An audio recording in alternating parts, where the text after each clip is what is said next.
Cine hero Allu Arjun arrest.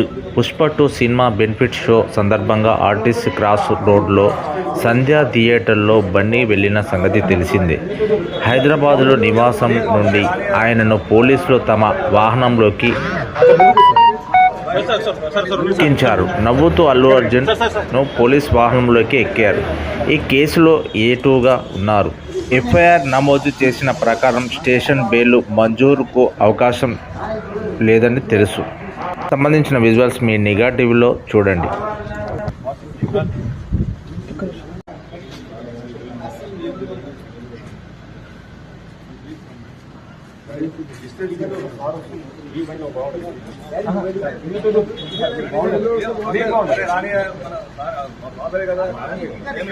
ముందుకు sir sir sir sir ముందు sir ఇక్కడ రండి సార్ సార్ సార్